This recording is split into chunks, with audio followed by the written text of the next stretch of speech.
One of my favorite movies of the last few years, I actually thought it should have absolutely been nominated for Best Picture, and I thought it maybe should have even won Best Picture, was A Quiet Place. What John Krasinski did with A Quiet Place is absolutely unbelievable. So much of that movie without dialogue. It's all tension. It's all scenario. It's all circumstance. It's just brilliant, wonderful story making. I love it. I like the second one nearly as much as the first. I really, really love the second one. And we've known for a little while now that a brand new Quiet Place spinoff is coming that's going to focus on the same events, but on different people in those events. And now we've got a little bit more information, as Variety is reporting that maybe my favorite actress in the world right now, Lupita Nyong'o, has just signed up, or at least in the final stages of signing up, to star in the Quiet Place spinoff called Day One. Now, this comes to us, of course, from Variety, who writes, A Quiet Place universe is adding another A-list name to its world, Lupita Nyong'o. The Oscar-winning actor from 12 Years a Slave, Black Panther, and Us is in final negotiations to star in the spinoff A Quiet Place Day One, which is the next installment of the Paramount horror franchise.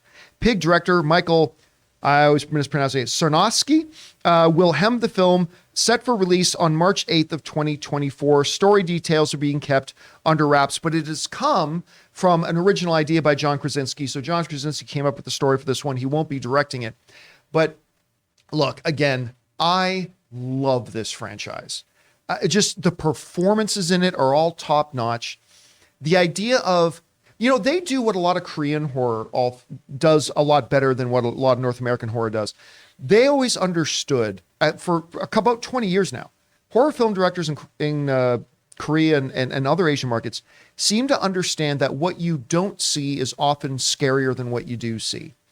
And with A Quiet Place, while we definitely have scenes with the monsters and the aliens and all that kind of stuff, it's when you don't see them that is actually the most terrifying. And I think the most terrifying scene in any horror movie I've seen in the last 20 years doesn't even involve the monster. It's freaking Emily Blunt walking down some stairs when you know there's a nail sticking out of one of them. I don't know why, but that freaks me out more than one of these monsters tearing with these guys apart. Anyway, let's get to the real story. Lupita Nyong'o. This woman is a force of nature when it comes to acting. I didn't even think Us was all that great, but every moment she's on screen, you can't take your eyes off it. She delivers a performance that is always top notch. Of course, I love her in Wakanda Forever. She's an Academy Award winner. There will be more on her mantle. Getting her in to be the lead of this is a huge coup for them. I think this is massive. I love this news. Rob, you hear about this? What do you think? I'm a big fan of her screen presence. I was just saying, I really enjoy her acting. I love her face, the way she conveys emotions. And to be honest, she does terror really well.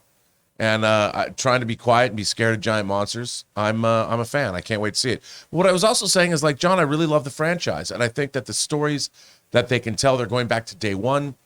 I think this franchise has a lot of, normally franchises get played out quickly, but their scenario, you could play this out on many different levels. And it's kind of like The Purge. I'm a fan of The Purge, and they keep making these movies, and I'll watch them. I thought the last Purge was really good. The way it addressed immigration and things through the horror lens. I think A Quiet Place has a lot of juice left in that tank. Here's the question, though. When you look at something like Walking Dead, right, which has tried let's tell multiple shows and multiple stories surrounding the same basic thing. They've had some failures and some successes with that. What lessons do you think that A Quiet Place can take from something like Walking Dead when it comes to trying to expand out this particular scenario and universe? I think showing different areas of our civilization. Like I would love to see an entire, with Walking Dead, I'd love to see the White House at the highest echelons. How did they deal with the outbreak of the zombies? What did Congress do? Or what did the military do? Or what happens in elementary school?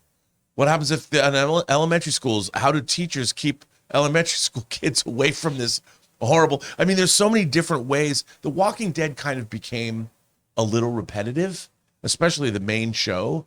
It was okay, there's a group of human douchebags and there's our good characters and they have to fight or they have to figure out a way. And it just and that was part of the comic as well. But there's so many more interesting things to deal with. I would just like to see more aspects of examine how does various levels of our culture fight against upheaval. Guys, question is for you. What do you think about this? Lupita Nyong'o, I think one of the best actresses in the world right now, is going to lead the A Quiet Place spin-off movie day one. Do you like the casting? Do you not? Maybe you've never seen the franchise before. Maybe you love it. Whatever your thoughts are, jump down to the comment section below and leave those thoughts there. Guys, we want to take a second to thank the sponsor of this video, Mint Mobile. Mint Mobile offers premium wireless starting at just $15 a month. And now for the plot twist. I'm just kidding. There isn't one. Mint Mobile just has premium wireless from $15 a month. There's no trapping you into a 2-year contract or opening the bill to find all these crazy fees. There's no luring you in with free subscriptions to streaming services that you'll forget to cancel and be charged full price for. With my old wireless provider, every month when I opened the bill, it was like playing roulette. I never knew how big the bill was going to be, and it always seemed to get bigger. With Mint Mobile, it's totally different. I know exactly how little I'm paying every month, and there's never any surprises. Mint Mobile gives you the best rate whether you're buying for one or a family. And at Mint Mobile, families start at just 2 lines. All plans come with unlimited talk and text plus high-speed data delivered on the nation's largest 5G network. And guys, you get to use your own phone with any Mint Mobile plan and keep your same phone number along with all your existing contacts. So transferring over couldn't be easier. So to get premium wireless from just $15 a month and no unexpected plot twists, go to mintmobile.com/Campea. That's mintmobile.com/Campea. You'll make your wallet very happy at mintmobile.com/Campea.